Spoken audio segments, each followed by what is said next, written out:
Hello everyone, that Manga Kid here to give my full series review of Twin Spica by Ko Yaginuma. This is an older vertical release. They released it or started releasing it in English in 2010. It is originally 16 volumes in Japan. However, it was not selling well in North America, and bless their hearts at Vertical, because instead of canceling the series, they decided to release the last few in omnibus format. So in English, we got 12 volumes, and that's complete. All 16 volumes are within these 12 volumes. However, this series is entirely out of print. It has been for many years now, and I have been looking for it for so long. I ended up finding it on eBay. Actually, in 2020, early 2020, I put a bid in. The person had it up for like $380, and I asked if they'd take $250. They said no immediately, and so I backed off and went, well, it's not worth it to me to go any higher than that. And so this year, I noticed recently, within like a month or two ago, I noticed that the same person was still trying to sell this set, and they had dropped the price down to $240. And so I offered $200. This is Canadian, and they agreed. So I got this whole series for $200 Canadian, which is incredible. And if you account for inflation of what this size of vertical volume goes for today in Canada, which is $17.50 retail, I got that way under price for what I would pay today if this was released now. So anyway, these are all in really, really good condition, and this series is phenomenal. There is a reason that it won awards. There is a reason that it is so beloved by the people who actually read it, and I understand why it probably didn't do so well in North America, because it is a very slow-paced slice of life coming-of-age story about people trying to become astronauts. And this type of story does not tend to sell well. I think of like Saturn Apartments, Cross Game, very similar kind of. Saturn Apartments is another space-themed slice of life, whereas Cross Game is a sports-themed slice of life drama coming-of-age story, all of which do not seem to be super popular with North American audiences, at least those who purchase physical manga, which is very unfortunate to me. But anyway, I digress. Twin Spica, without a doubt, one of the best manga I've ever read. Truly and honestly, I went into it really hoping it was going to be good, because I don't love to drop a couple $100s on a single series, especially one I've never actually read any of. But this is one that I've had my eye on for a long time, that I've thought I'm fairly certain I'm going to like it, and I'm so glad that I did. It went above and beyond my expectations.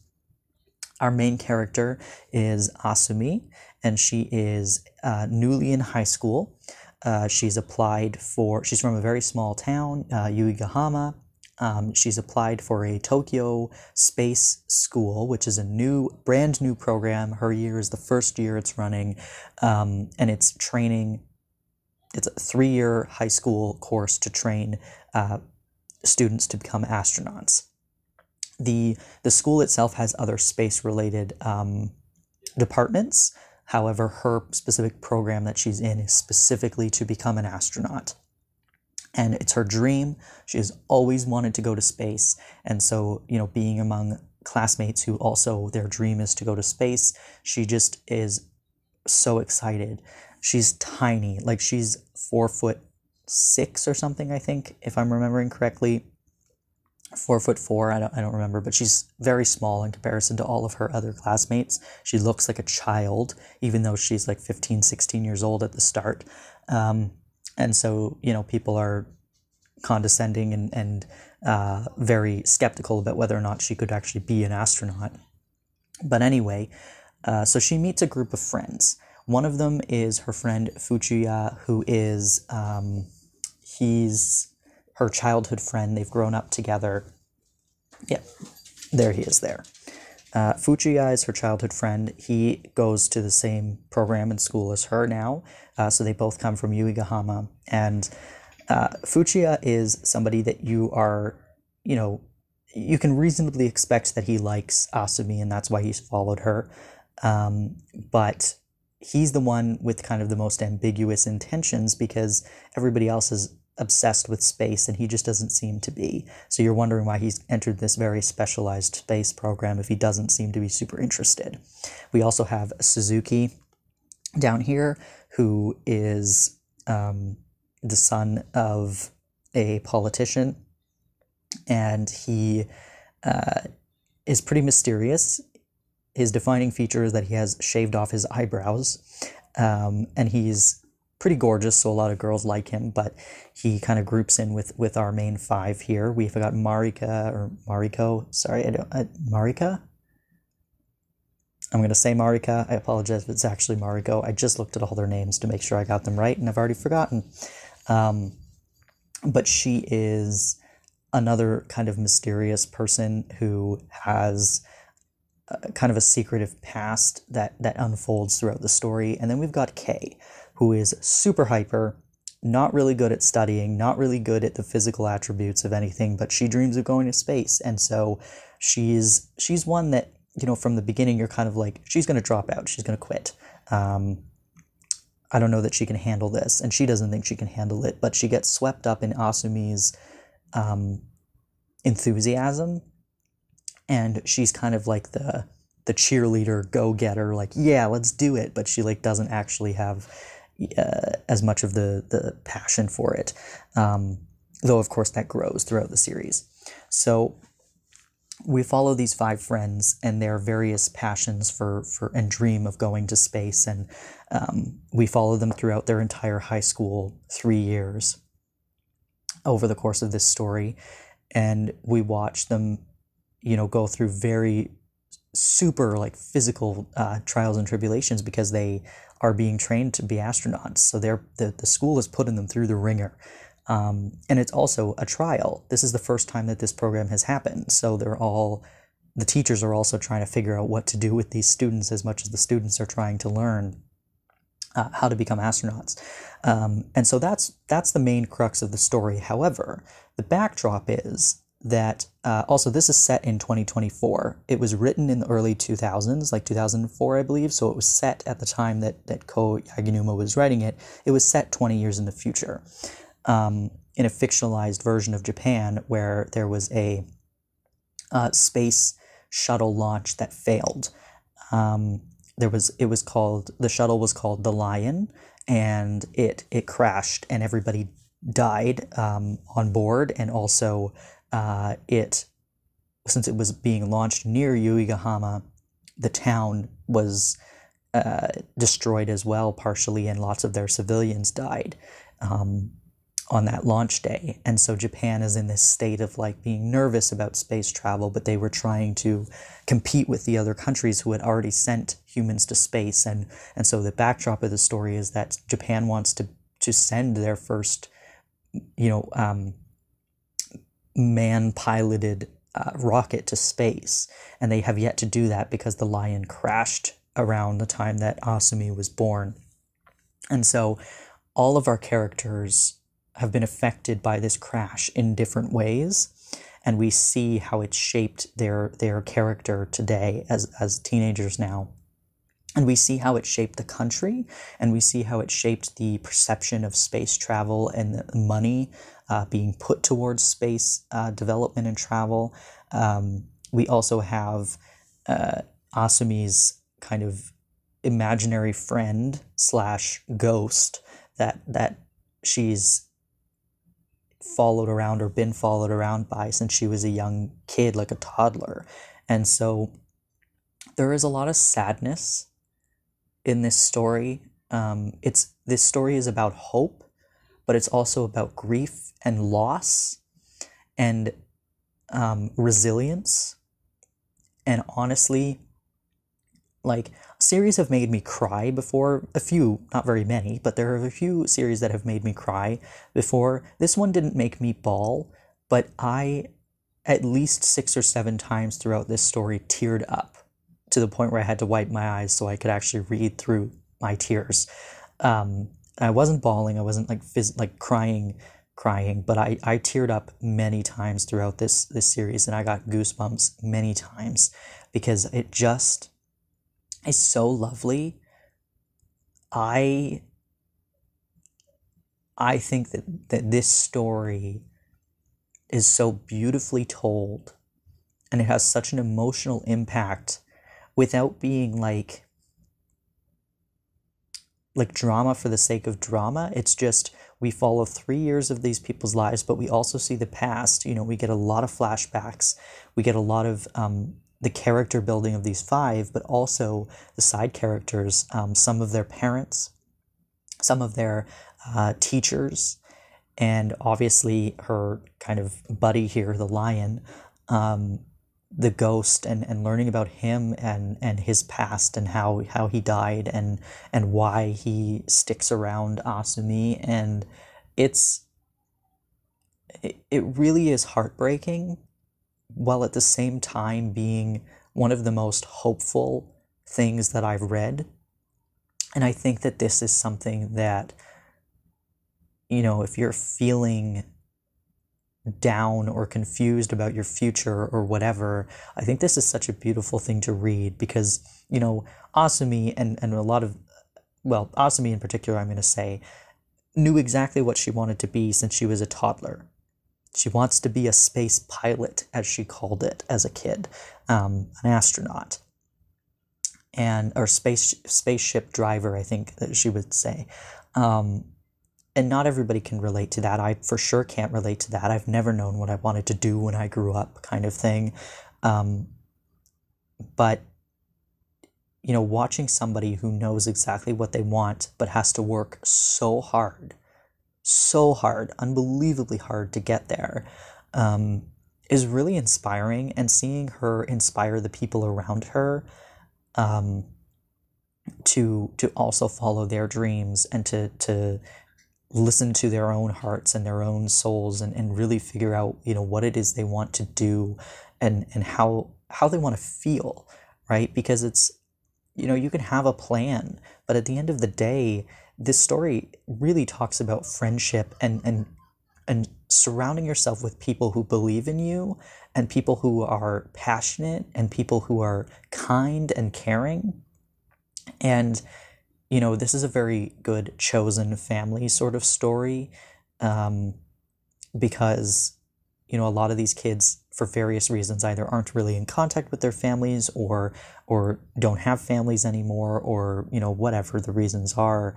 You know, finding people who you're not blood related to, but who you just click with and you love unconditionally.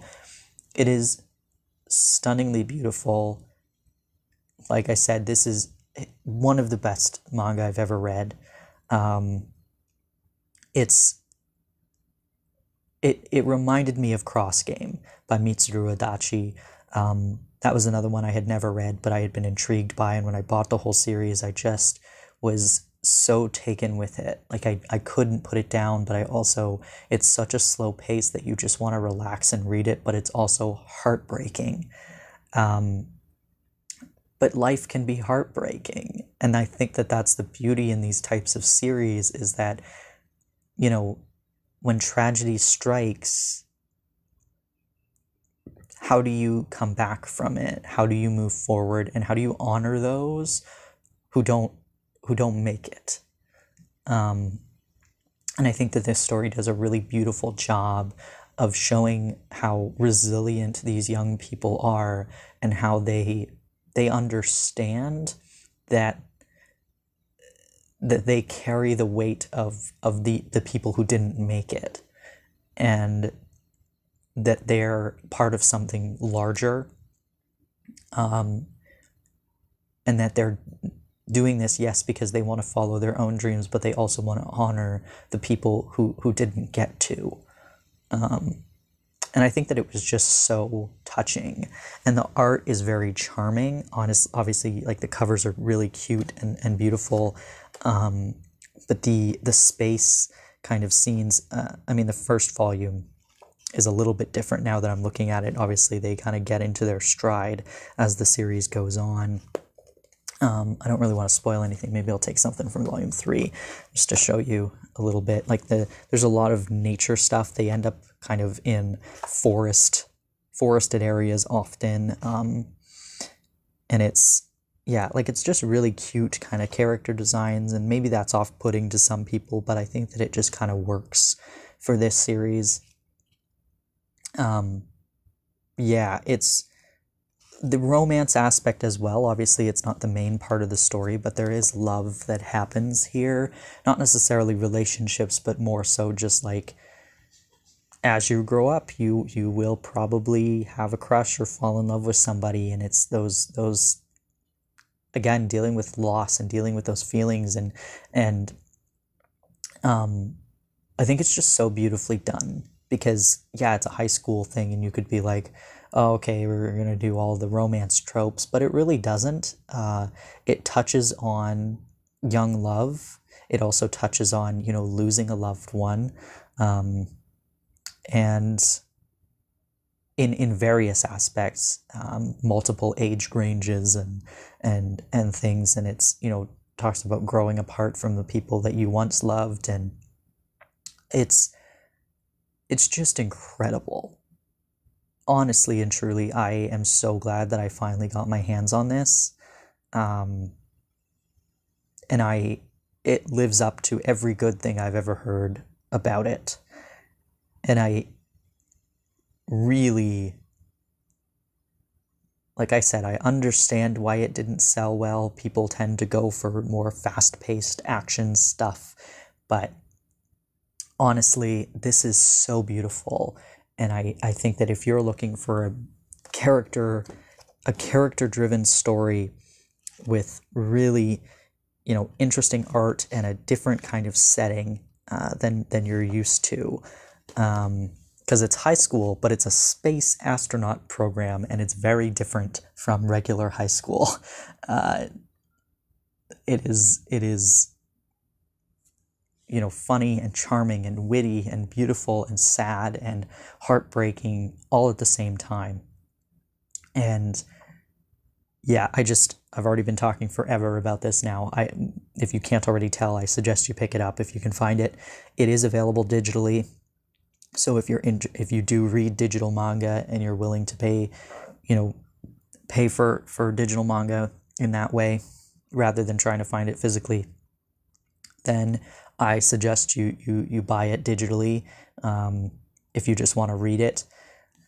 But otherwise, I mean, I've waited years, and I did finally find a set. So if you can be patient like I can, and wait for it, then eventually one day, hopefully, you will find a set for a decent price. But the other sets on eBay that I was seeing at the time that I bought this one were like $500 or, nothing below $400 for sure. And that was like American dollars for some of them. This, like I said, I paid 200 Canadian for this. And so, yeah, I am so happy that I have this. I love this series. I will absolutely read this again and again and again. So beautiful. And again, Vertical, props to Vertical for releasing the final 5 volumes as omnibuses instead of just canceling it. I am so happy that they did not cancel this, because I'm sure that any other publisher who had this probably would have.